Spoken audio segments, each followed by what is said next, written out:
the last one here is ministry. Ministry. Now, I would define ministry as our active service to Christ through the local church.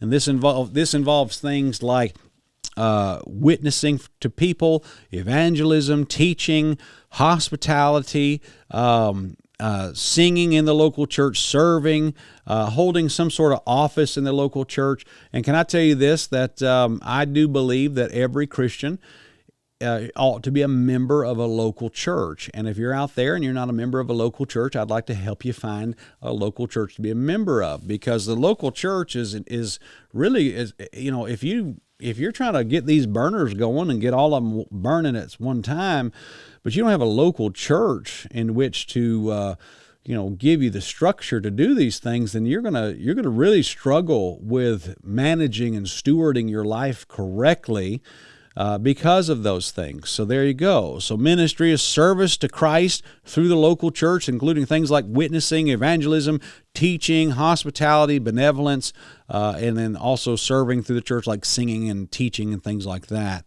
And there we go. So the Bible calls people out of the world and into the church, spiritually, but also physically, I believe. And so the thing is that we need to be under leadership that watches for our souls, and we need to not be entangled in secular affairs too much. We need to find a way to minister to people, and so there we go. And I think sometimes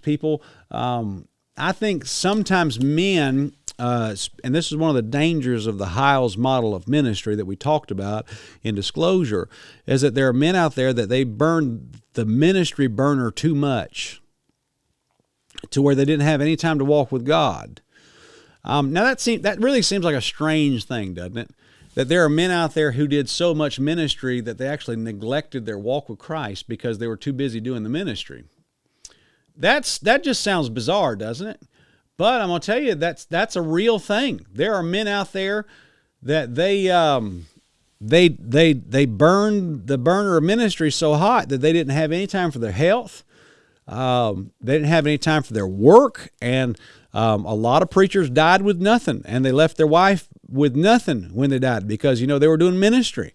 I believe every man in the ministry ought to have some side gig going where you're making about, I don't know, some side gig where you can make about $500 a month, and you can use that to put away into some sort of Vanguard account, some sort of brokerage account, Roth IRA or something like that, so that when you die, you leave a will and you don't leave a bill.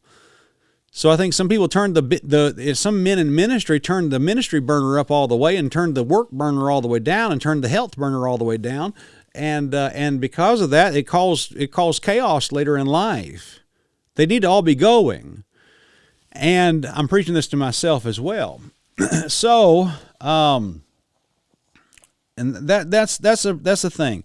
There comes a point where ministry needs to be done. Like, for example, if let's just say, for example, years ago there was an earthquake in Haiti. And I had those pastors that we work with in Dominican calling me saying, Brother Spencer, can you send us some money so we can go over there and do some ministry in Haiti? At the time, I didn't have any, but I couldn't help them with that. But, situations like that would be a great time to do some ministry. If a hurricane comes through the southeastern United States, that'd be good. Yeah, send some people down there. Let's go do some ministry. Let's go help people. We're going to go to Kenya sometime probably in September, do a Bible conference. There's time for ministry. We've got to minister down there. So that burner needs to be going. And let me ask you a question. Do you have a ministry? What is your ministry? Do you even have a ministry? Or do you just go to church? That's the problem with some people. You think that going and sitting in that pew is your ministry. No, you need to find something to do. Find something to do that helps people.